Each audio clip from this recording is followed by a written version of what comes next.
So hello guys, आज हम पढ़ेंगे इलेक्ट्रोमैग्नेटिक स्पेक्ट्रम के बारे में।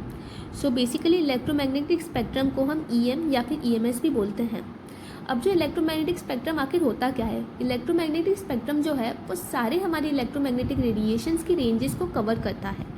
मतलब जो भी हमारी जितनी भी इलेक्ट्रोमैग्नेटिक रेडिएशन होती है, शॉर्टर से लेके हायर तक, ये सारी रेंजेस को कवर करता है, हर टाइप के इलेक्ट्रोमैग्नेटिक रेडिएशन को। अभी किस टाइप से उनको अरेंज करता है, तो ये उसके वेवलेंथ के अकॉर्डिंग हमारी इलेक्ट्रोमैग्नेटिक रेडिएशन को अरेंज करता है इलेक्ट्रोमैग्नेटिक स्पेक्ट्रम में। अब हम देखेंगे जब वैक्यूम रहता है हमारा, तो जो इलेक्ट्रोमैग्नेटिक वेव रहती हैं वो ट्रैवल करती हैं स्पीड ऑफ लाइट के अकॉर्डिंग। जैसे हमारी स्पीड ऑफ लाइट जितनी होती है वैक्यूम में, हमारी इलेक्ट्रोमैग्नेटिक वेव उस हिसाब से ट्रैवल करती है। बेसिकली यहाँ पर हम देखेंगे रेडिएशन आखिर होता क्या है। Radiation is energy that travels and spread out as it moves. मतलब रेडिएशन एक ऐसी एनर्जी होती है जो ट्रैवल करती है और स्प्रेड होती जाती है जब वो मूव करती है। ये ट्रैवल करती है स्पेस में और स्प्रेड होती जाती है डिफरेंट फॉर्म्स में।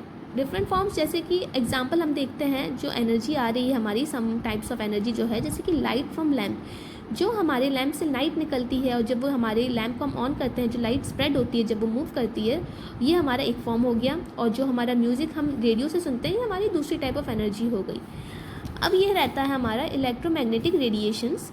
इलेक्ट्रोमैग्नेटिक रेडिएशंस हमारे कौन कौन सी होती हैं? वो होती है gamma ray, X ray, UV, infrared, microwave and radio waves. Basically जो गामा रेस होती है उसको हम देखते हैं यहाँ पे, उसकी वेवलेंथ बहुत छोटी होती है, शॉर्ट वेवलेंथ होती है और इसकी हायर फ्रिक्वेंसी होती है। फिर आता है हमारा एक्स रे, इसकी हल्की सी वेवलेंथ बढ़ जाती है as compare to gamma race.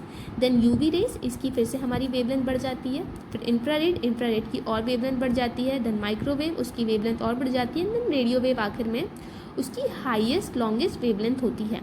बीच में आता है हमारा विजिबल लाइट। विजिबल लाइट क्या होता है? ये हमारा यूवी और इंफ्रारेड के बीच में होता है। विजिबल लाइट वो लाइट हो गई जो हमारी ह्यूमन आई देख सकती है। और ये जो रहता है हमारा वेबग्योर के फॉर्मेट में होता है, मतलब ये रेंज करता है वॉयलेट टू रेड में। ये हमारा हमें हमारी लाइट दिखती है वेबग्योर के फॉर्म में। अब इसके बाद हम देखेंगे स्पेक्ट्रम के कैटेगरीज क्या हैं, from long wavelength to short wavelength. तो स्पेक्ट्रम हमारी जो इलेक्ट्रोमैग्नेटिक रेडिएशंस हैं वो कौन कौन सी हो जाती हैं। सबसे पहले आ गई हमारी रेडियो वेव, इसकी लॉन्गेस्ट वेवलेंथ होती है जो कम्युनिकेशन में यूज़ होती है। देन होती है हमारी माइक्रोवेव, इसकी वेवलेंथ होती है फ्रॉम 1 मिलीमीटर टू 10 सेंटीमीटर और ये हमारी रेडार, कुकिंग और कम्युनिकेशन में यूज़ होती है। इसके बाद आता है हमारा इंफ्रारेड। इंफ्रारेड जो रहती है वो वेवलेंथ होती है, शॉर्टर रहती है विजिबल लाइट से। जिसकी वेवलेंथ होती है वो विजिबल लाइट से शॉर्टर होती है और इसमें हीट रहती है। देन आता है हमारा विजिबल लाइट, जो स्मॉल पार्ट होता है स्पेक्ट्रम का, जो हमारी ह्यूमन आई को विजिबल रहता है और इसका रेंजिंग वही बता दें मैंने, जो वॉयलेट टू रेड रहता है इसकी रेंजिंग वही होती है जो विबग्योर के फॉर्मेट में हमें दिखती है। विबग्योर यानी VIBGYOR, दैट इज़ जो हमारे रेनबो के कलर दिखते हैं वो विजिबल लाइट जैसे दिखते हैं। उसके बाद आता है हमारा अल्ट्रा वॉयलेट, इसे हम UV भी बोलते हैं। इसकी क्या रहती है? शॉर्टर वेवलेंथ रहती है और विजिबल लाइट, मतलब इसकी शॉर्टर वेवलेंथ होती है as compare to visible light और ये सनबर्न कॉज कर सकती है। उसके बाद आता है हमारा एक्सरे। एक्सरे जो होता है मेडिकल इमेजिंग में यूज़ होता है। ये हम हमारी इनसाइड ऑफ बॉडी देख सकते हैं, मतलब ये जो रहता है ये हम हमारे स्किन्स और मसल को पास कर सकती है और देन हमारा जो एक्सरे निकलता है वो हम देख सकते हैं। इसके बाद आता है हमारा गामा रेस। गामा रेस की शॉर्टेस्ट वेवलेंथ होती है और हाईएस्ट फ्रिक्वेंसी होती है और ये प्रोड्यूस होती है by hottest and most energetic cosmic events के थ्रू।